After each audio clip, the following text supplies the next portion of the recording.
Assalamualaikum warahmatullahi wabarakatuh. Saya akan mempresentasikan tentang hasil dari saya sendiri, yaitu Rizky Fernando dengan NIM 41523010016. Saya akan menjelaskan tentang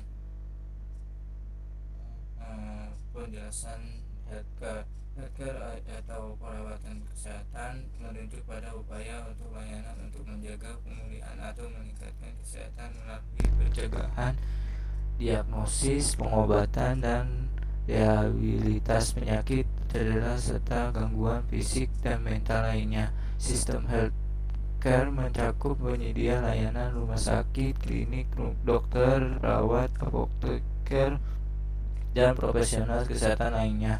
Produk kesehatan, obat-obat, alat medis, dan teknologi kesehatan, pendanaan, asuransi kesehatan, Medicare, Medicaid, atau pembayaran pribadi, kebijakan, peraturan, dan standar yang mengatur praktek kesehatan. Data yang Anda miliki mencakup informasi seperti jenis kelamin, golongan darah, kondisi medis, jenis perawatan, pengobatan, dan hasil tes adalah contoh data yang digunakan untuk dalam analisis healthcare sebagai tujuan untuk mengidentifikasi kelompok pasien berisiko tinggi. Yang kedua, mengevaluasi efektivitas pengobatan. Data ini dari Kaggle ya. Yang kedua, penjelasan data healthcare data set bersih. Di sini data setnya nih kayak gini. Yang berikutnya, analisis rata-rata durasi rawat inap berdasarkan jenis perawatan. Analisis ini bertujuan untuk mengukur efisiensi operasional dengan menghitung rata-rata lama rawat inap berdasarkan jenis masuk pasien.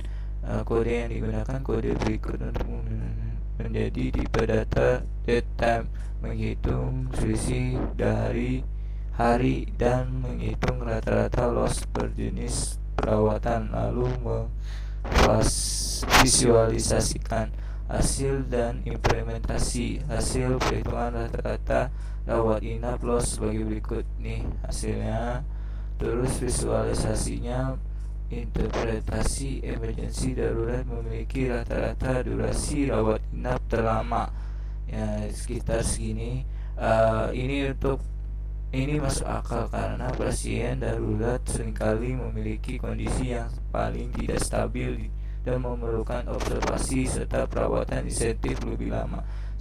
Sama seperti analisis biaya, perbedaan antar jenis perawat sangat kecil menunjukkan bahwa secara umum durasi rawat inap pasien dalam dataset ini cenderung seragam, rata-rata sekitar 15,5 hari terlepas dari jenis masuknya.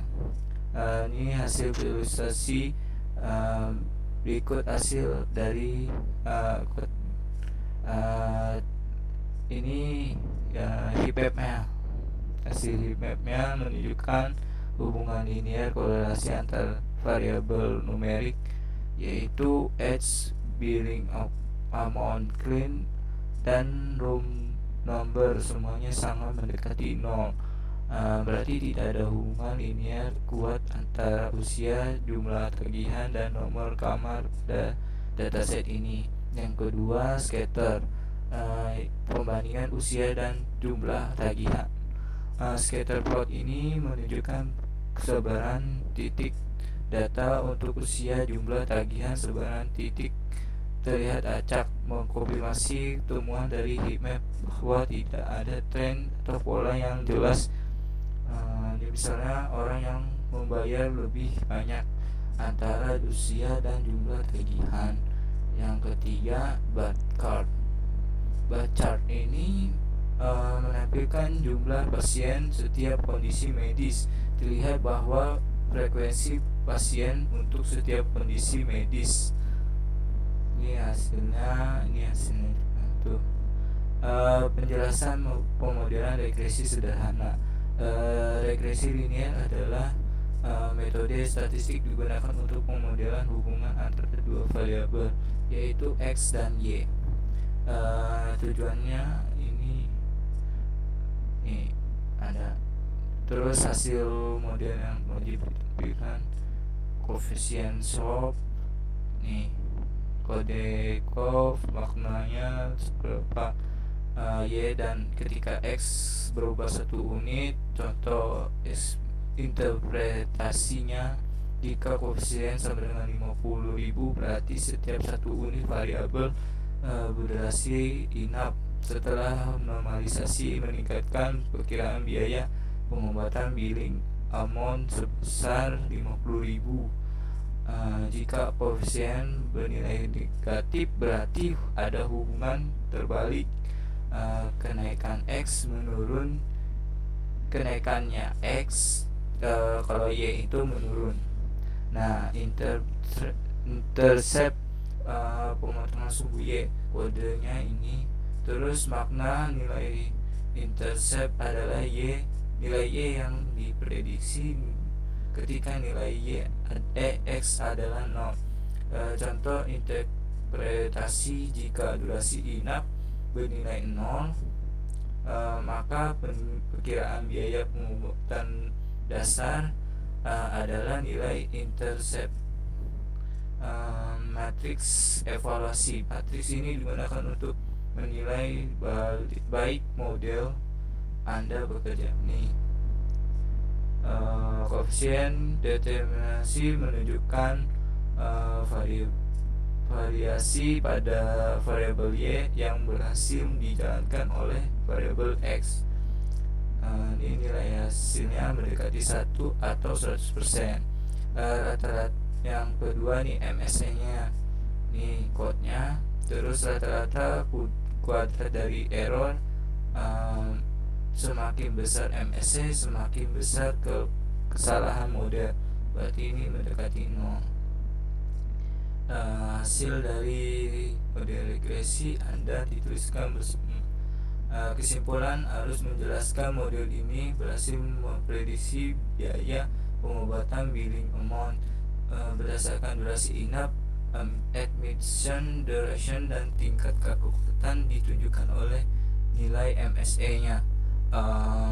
Ringkasan hasil analisis rekomendasi, analisis data kesehatan melibatkan 1.500 record pasien menunjukkan bahwa biaya pengobatan memiliki rata-rata yang sangat tersebar cukup luas, membuktikan oleh standar deviasi yang sangat besar.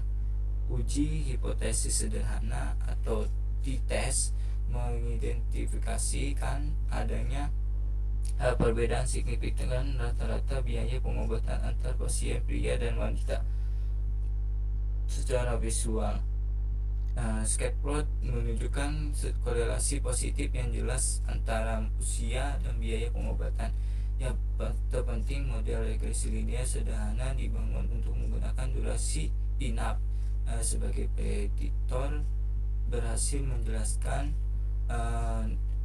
nilai model ini bervariasi biaya pengobatan dengan koefisien yang menunjukkan bahwa semakin lama pasien menginap semakin tinggi perkiraan biaya yang harus dibayar. Rekomendasi lanjutan basis datanya berdasarkan temuan yang kuat dari model regresi bahwa durasi inap adalah penggerak utama biaya rumah sakit harus segera melakukan audit proses dan alur perawatan untuk mengidentifikasi dan menghilangkan hambatan atau hambatan yang tidak perlu. Tujuannya adalah untuk mengurangi durasi inap rata-rata tanpa pengobatan. Kualitas perawatan yang ada pada akhirnya akan menekan biaya pengobatan yang harus ditanggung pasien. Ada yang mau bertanya? Jika tidak ada, sekian, terima kasih. Assalamualaikum warahmatullahi wabarakatuh.